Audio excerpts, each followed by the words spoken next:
good afternoon. And today's educational video, this is Monday, my Monday video, and I'm actually recording this Sunday out here in the Bahamas. We're at Old Grand Bahamas over in the West End, and we made the crossing yesterday.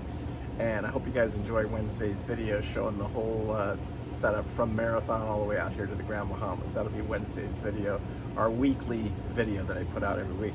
But today's just an educational video, and I did do a video on the packing shaft because I don't want anybody to be afraid of the packing shaft, but it turned out disastrous, and I'm going to redo it, and I'm going to repack the other shaft on the other side. Even though it doesn't really need it, I'm going to do it just to show you guys how to do it, and then show you what went wrong with my old packing because it was kind of a disaster when I did Marathon.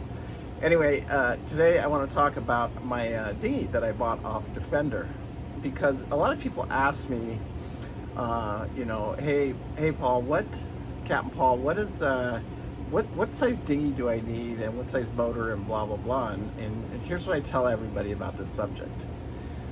There's a lot. It's just like the boat market. There's a lot of junk out there for sale, and buying a 20-year-old dinghy, that's about the length of time that the Hypalong or the PVC is good. PVC is good for about 10 years. Hypalong is good for about 12 years. And the big difference there is price. Hypalong is twice as much as PVC. The new PVC dinghies, like I said, they'll get about 10 years, and that's just leaving them in the sun beating down on them. So when you guys are out there where anybody's looking for a dinghy and it's used, they're not worth a whole lot of money. I mean, their life expectancy, if they're over 10 years old, it's already over with. So, because I see a lot of them out there, they're advertised for outrageous amounts of money, in my opinion, for what they are. The way I bought mine is I was in Green Turtle Bay, actually, and I saw this dinghy, and it was in the water. It was brand new. It was aluminum bottom. It was everything I was looking for. And I was like, I've been dealing with Brad over at Gulf Coast over there in Clearwater, and I kept calling Brad, what about this dinghy? What about this dinghy? And finally I just got fed up, because every time I talked to a guy, it was $10,000 to $20,000 for these dinghies, and I'm like, I just can't do it. And finally it came down to where I was just going to put my 15 horse motor on a brand new dinghy is what it came down to. But even talking to him then, he didn't, it was just always so much money. So then when I got to Green Turtle Bay, and I'm going to just show you my dinghy here, because we just pulled it out of the water. We had it in the water for 2 weeks. We had to clean the bottom off and stuff like that. So we just used this little electric pressure washer, and while we're doing that, I may as well put the link down there to show you guys how I ended up with this pressure washer, because this pressure washer has a lot of uses on the boat. And actually, we use it to clean the dinghy, we use it to clean the boat.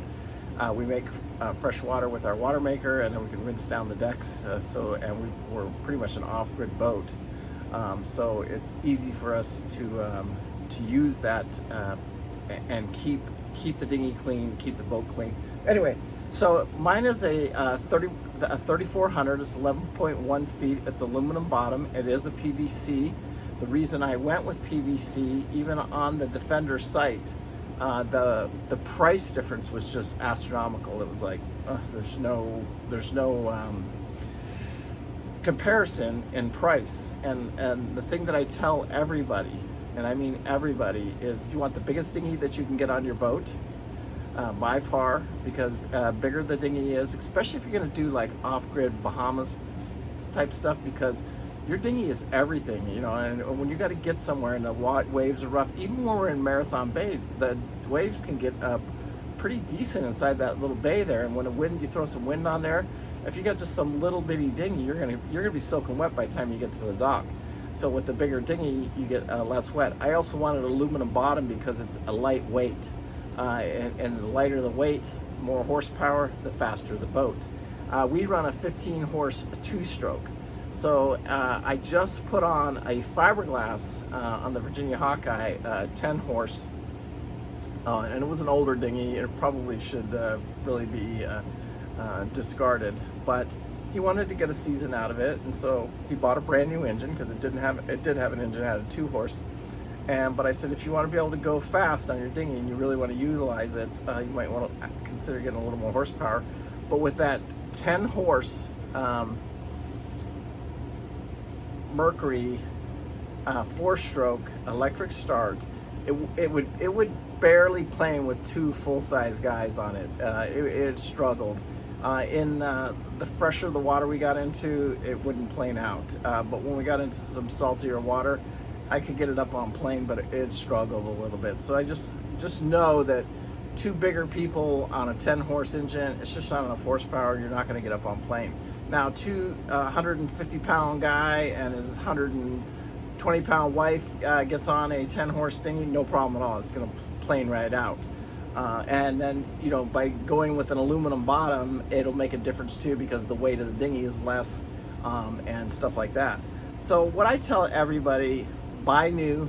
And the cheapest way I've found it, the problem is if you go to these particular dinghy stores and you buy a dinghy, they got limited supplies. They're not going to tell you, you know, that PVC or Hypalon. They're only going to have whatever they have, which is usually Hypalon, and Hypalon is very expensive. So, you know, you can take that for what it is, but that's just the reality of it.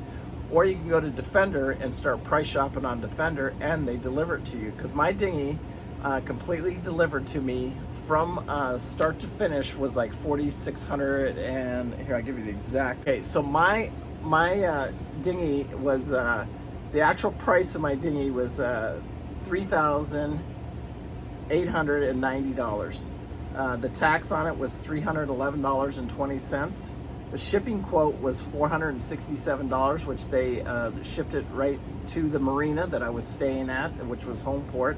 And the total was $4,668.20. Now, every other place that I went and looked for that dinghy, there's just no way. I mean, everything I was looking at was like $10,000, and and I know it sounds weird, and Defender, you know, their customer service was kind of weird, because it was you got to really pay attention of where you want the boat delivered, how you want it delivered. You need very specific delivery instructions on there, and because I wanted to make sure that the delivery people knew to contact me, and then as the actual driver was dropping the boat off, I wanted him to contact me, and you really got to specify that in the notes, because we were living in the boat at the marina. And so I didn't have a physical like house address where they could just drop it in the driveway and go, because it's a pretty big item, and so you got to be prepared to be able to deal with that. But in the Homeport there, I had my truck. I borrowed somebody's trailer, and we just pushed it off and put it on the trailer, and it all worked out great. But it was actually the cheapest way for us to buy the dinghy. And then another thing about your dinghy is how do you travel with your dinghy? Some people will tow the dinghies, some people put them on their boats, some people put them on their boats and remove the outboards. For us, especially as we're getting older, and I know that it takes a bigger boat. Luke Princess had her dinghy hanging off the back, and it wasn't bad, you know, it wasn't good, but it wasn't bad, and it worked. But if I have my preference, my dinghy is sitting on my boat. It's literally sitting on a deck on the boat, and we use a small crane. I'll show you some video of that right now, where we crane it up, we stick it on there, we set it on the boat. And it's just the way I prefer to travel with the dinghy. Because when you're out there, especially when you're doing like crossings over to the Bahamas, or these 300-mile crossings, or 150-mile crossings over to the Dry Tortugas, I really don't want to be dragging nothing back there, because it just leaves a line exposed that you can hit your props on, and the dinghy could come off, weather could get rough. There's a lot of reasons why I don't like towing the dinghy, but a lot of people do it, and a lot of people are successful at it.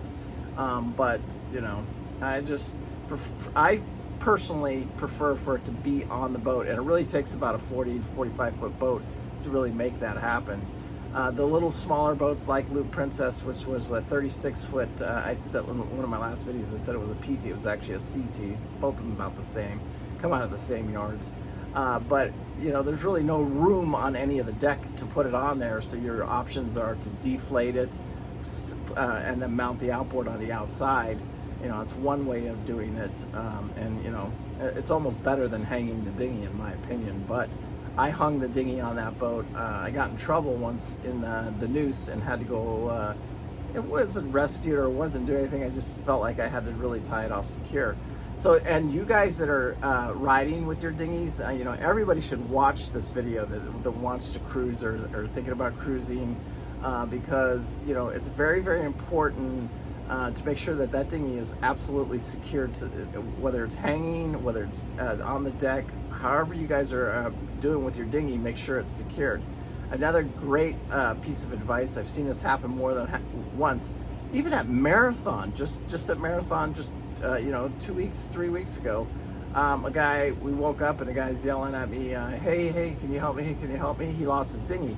He only had one line on his dinghy. And a good line is you should have your painter line, it's called.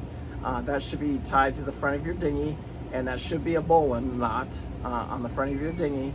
And it should be, that painter should be long enough. I think there's a requirement on that. Don't quote me on that, but we keep probably about a 15-foot painter on the front of ours.